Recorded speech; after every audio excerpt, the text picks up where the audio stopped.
Hello everyone, जय श्री कृष्णा। रथ यात्रा यानी जगत के नाथ की करुणा को दर्शाने वाला महाउत्सव, जिसमें त्रिभुवनपति स्वयं अपने भक्तों को दर्शन देने के लिए वर्ष में एक बार अपने गर्भगृह से बाहर निकलकर मुख्य मार्ग पर आ जाते हैं। हम सब जानते हैं कि विश्व की सबसे बड़ी रथ यात्रा उड़ीसा के जगन्नाथपुरी में आयोजित होती है। लेकिन क्या आप जानते हैं कि रथ यात्रा के आयोजन से पहले और उसके बाद में भी भगवान की बहुत सारी ऐसी लीलाएं होती हैं जो अत्यंत रोचक है। ऐसी लीलाएं, इसमें जगन्नाथ जी लक्ष्मी देवी की मीठी नोक-झोंक भी होती है और उनके सेवकों के बीच थोड़ा लड़ाई झगड़ा भी। चलिए इस रथ यात्रा के शुभ अवसर पर आज हम सुनते हैं जगन्नाथ जी की कुछ ऐसी मनोहर लीला। हमारी वैदिक संस्कृति कितनी जीवंत है और कितनी दिव्य है। हमारे शास्त्रों में मंदिर में जाकर भगवान के दर्शन करने के लिए कहा गया है और सामान्य रूप से हम यह करते भी हैं। लेकिन हमारा सनातन धर्म इसलिए महान है क्योंकि इसमें भक्त और भगवान का संबंध एक तरफा नहीं है। एक और भक्त भगवान के लिए अपना सब कुछ समर्पित कर देता है तो दूसरी ओर भगवान भी अपने भक्तों के ऊपर कृपा की वर्षा करने का एक भी अवसर नहीं छोड़ते। अगर किसी कारणवश कोई भक्त भगवान के पास नहीं आ पाता है तो भगवान स्वयं चलकर उसके पास आते हैं और भगवान की इसी करुणा का प्रमाण है रथ यात्रा।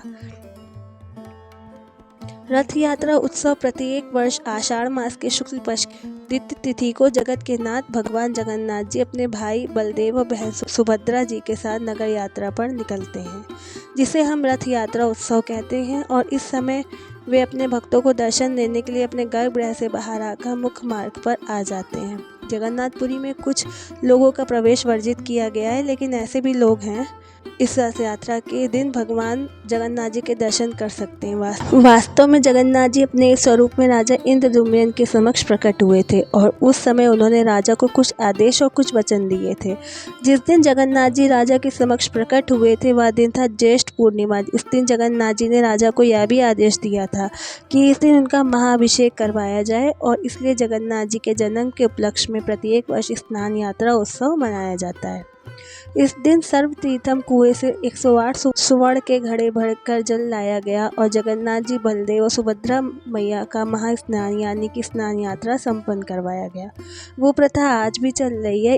इस दिन जगन्नाथ जी को एक विशेष गजवेश भी पहनाया जाता है और इतना स्नान करने के बाद जगन्नाथ जी बीमार पड़ जाते हैं, जिसे ज्वर लीला या फिर अनावसर कहते हैं। इस समय जगन्नाथ जी अपने भक्तों को दर्शन नहीं देते और 15 दिन के लिए अलग स्थान पर रहकर राजवैद्य से उनका इलाज करवाया जाता है, उपचार करवाया जाता है। उन्हें विभिन्न औषधि युक्त काढ़ा दिया जाता है, विशेष खिचड़ी खिलाई जाती है। लेकिन वास्तव में तो यह समय जगन्नाथ जी अपनी पत्नी देवी लक्ष्मी के साथ व्यतीत करना चाहते हैं और आदर्श पति की तरह उन्हें प्रसन्न करना चाहते हैं। इसलिए 15 दिन की लीला रची जाती है। अब 15 दिन हो चुके हैं। अब तीनों भाई बहन स्वस्थ हो चुके हैं। एक दिन संध्या के समय सुभद्रा जी और जगन्नाथ जी बैठे थे और आपस में चर्चा कर रहे थे। उतनी देर में सुभद्रा जी कहती हैं, भैया कितने दिन हो गए हम कहीं बाहर नहीं गए हैं, फिर हम तो अब स्वस्थ भी हो गए तो चलिए ना थोड़ा नगर भ्रमण करके आते हैं। कैसा विचार है ज़रा बताइए। तो जगन्नाथ जी कहते हैं, हाँ विचार तो अच्छा है, लेकिन पहले बड़े भैया से पूछना पड़ेगा ना। तो सुभद्रा जी कहती हैं, हाँ हाँ चलो भैया से पूछते हैं। इस प्रकार दोनों चले जाते हैं। बलराम जी के पास जगन्नाथ जी बलराम जी से कहते हैं, भैया हम सोच रहे थे काफ़ी दिन हो गए हम अपने भक्तों को दर्शन दिए हुए, तो क्यों ना हम कुछ दिनों के लिए नगर यात्रा पर चलें। अब यह सुझाव तो बलराम जी को भी अच्छा लग गया। उन्होंने कहा, हाँ हाँ कन्हैया क्यों नहीं, बिल्कुल जाना चाहिए, चलो अभी तैयारी कर लो, कल ही हम नगर यात्रा पर चलेंगे। इस प्रकार सब तैयार हो गए, बस अब लक्ष्मी देवी की आज्ञा लेना बाकी था और जगन्नाथ जी पहुंच गए अपनी पत्नी लक्ष्मी जी के पास। जगन्नाथ जी ने बड़े प्रेम से लक्ष्मी देवी से कहा, देवी आप तो जानती हैं कि 15 दिनों में हम अपने भक्तों को दर्शन नहीं दे रहे थे, इसलिए अगर आपकी इच्छा है, आपकी आज्ञा है तो मैं अपने भ्राता बलराम जी और बहन सुभद्रा जी के साथ नगर भ्रमण के लिए जाना चाहता हूँ। 2 दिन में वापस आ जाऊँगा, ज़्यादा समय नहीं लगाऊंगा। हाँ बिल्कुल, आप अपने पति को लक्ष्मी देवी ऐसे मना कर सकती हैं। उन्होंने भी अपनी आज्ञा देते हुए, अवश्य स्वामी आप जाइए, लेकिन याद रहे 2 दिन में वापस आ जाइएगा। तो जगन्नाथ जी कहते हैं, हाँ बिल्कुल, बस मैं यूँ गया और यूँ आया, अभी आता हूँ। इस प्रकार लक्ष्मी देवी को वादा करके हमारे जगन्नाथ जी चल देते हैं नगर यात्रा पर अपने भक्तों को दर्शन देने के लिए। फिर शुरू होता है रथ यात्रा उत्सव। अब जगन्नाथ जी बलदेव जी सुभद्रा मैया अपने अपने रथों पर सवार होकर गुंडिचा देवी के मंदिर की ओर प्रस्थान करते हैं। रास्ते में अनेक भक्त उनके दर्शन करने के लिए मुख्य मार्ग पर आए हुए रहते हैं। जो लोग जगन्नाथ जी के दर्शन करने मंदिर में नहीं जा सकते उन्हें भी इस दिन दर्शन देने के लिए भगवान स्वयं मंदिर से बाहर आ जाते हैं। मार्ग में सभी भक्त रथ को खींचते हैं, जगन्नाथ जी के जय घोष करते हैं। ढोल नगाड़े मृदंग कहार सब इत्यादि वाद्य यंत्रों से कीर्तन किया जाता है। संपूर्ण वातावरण में प्रेम और भक्ति की लहरें उठती हैं और प्रत्येक वर्ष मार्ग में कम से कम एक बार वर्षा भी अवश्य होती है। अगर आखिर इंद्रदेव को भी तो मौका चाहिए ना जगन्नाथ जी की सेवा करने का। अब जगन्नाथ जी संध्या होते होते पहुंच जाते हैं अपनी मौसी माँ गुंडीचा देवी के पास और तीनों भाई बहन आराम से वहाँ आनंद उठाते हैं, स्वादिष्ट भोग स्वीकार करते हैं, उद्यान में विहार करते हैं और इसी आनंद प्रमोद में जगन्नाथ जी लक्ष्मी देवी को भूल जाते हैं। 2 दिन पूरे हो चुके हैं लेकिन अभी तक जगन्नाथ जी के वापस आने की कोई खबर नहीं है। लक्ष्मी देवी बार बार द्वार पर जाकर प्रतीक्षा कर रही हैं लेकिन ना तो जगन्नाथ जी दिख रहे हैं ना ही उनके कोई सेवक। अब 3 दिन बीत गए, अब 4 दिन पूरे हो गए। लक्ष्मी जी के धैर्य का बांध टूट रहा था, ना तो जगन्नाथ जी आए और ना उनकी कोई सूचना। फिर से लक्ष्मी देवी अपने सेवकों को बुलाकर पूछती हैं कि क्या स्वामी श्री मंदिर में आ गए, फिर क्या उनका कोई सेवक उनके आगमन का समाचार लेकर आया है या नहीं। लेकिन हर बार लक्ष्मी देवी को निराश होना पड़ रहा है। उदास मुख से वे अपने झरोखे से झांकती हुई प्रतीक्षा कर रही हैं। आज 5वां दिन हो गया लेकिन जगन्नाथ जी नहीं आए। अब लक्ष्मी जी की उदासी का स्थान उनके क्रोध ने ले लिया। उन्होंने सोचा अब बस बहुत हो गया, 2 दिन का वचन देके गए थे, आज 5वां दिन है। कितने गैर जिम्मेदार व्यवहार कर रहे हैं, या ये समझ के क्या रखा है उन्होंने। क्या उनके वचन की इतनी कीमत है और क्या मेरा कोई महत्व नहीं उनके जीवन में। ठीक है, कोई बात नहीं, मैं आज उन्हें बताती हूँ वचन देकर उसे पूरा ना करने का परिणाम क्या होता है। इतना सोचकर लक्ष्मी देवी ने अपने सेवकों को बुलाया और आदेश देते हुए कहा कि सेवकों, इसी समय मेरी पालकी तैयार करवाई जाए, सभी सेवकों को साथ लिया जाए और हम इसी क्षण गुंडीचा मंदिर जाने के लिए प्रस्थान करेंगे। अब लक्ष्मी देवी का आदेश पाते ही अनेक सेवकों ने सारी तैयारी कर दी।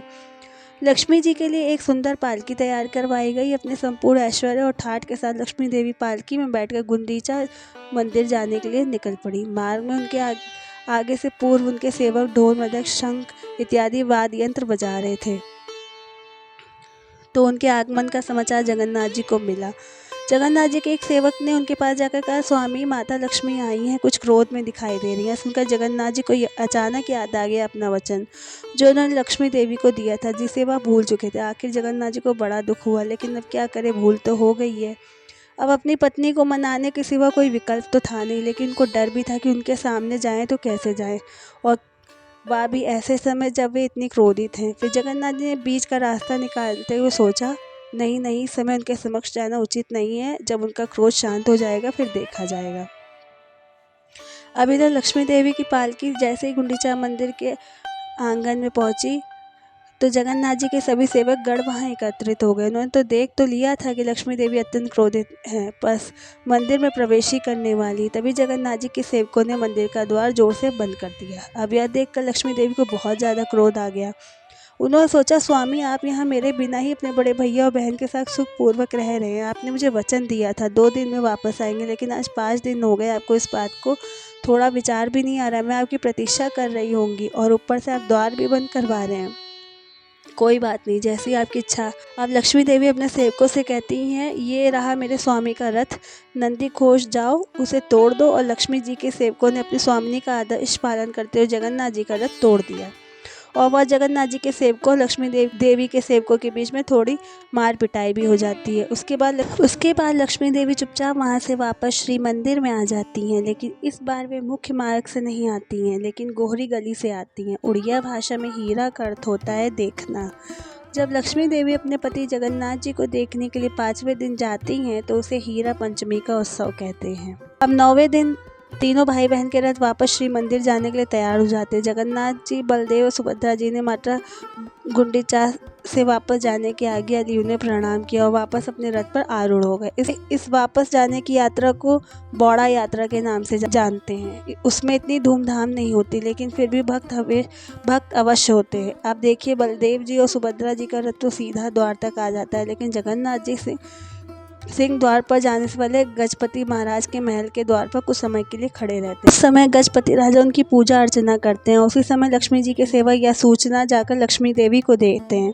यह सुनकर लक्ष्मी देवी मनी मन तो प्रसन्न होती हैं, आखिर उनके स्वामी वापस आ रहे हैं। वे श्री मंदिर से बाहर आकर चानी मंडप में आ जाती हैं और फिर रसोई घर से होकर भेंट मंडप में प्रवेश करती हैं। इस प्रकार 10 दिन बाद उन्हें अपने स्वामी के दर्शन होते हैं। इसे लक्ष्मी नारायण भेंट या फिर चानी मिलन भी कहते हैं। उस समय लक्ष्मी देवी को जगन्नाथ जी का विशेष हार प्रदान किया जाता है। वे जगन्नाथ जी के रथ नंदी घोष की प्रदक्षिणा करती है और फिर श्री मंदिर में उनके आगमन की प्रतीक्षा करते हुए वापस श्री मंदिर चली जाती हैं।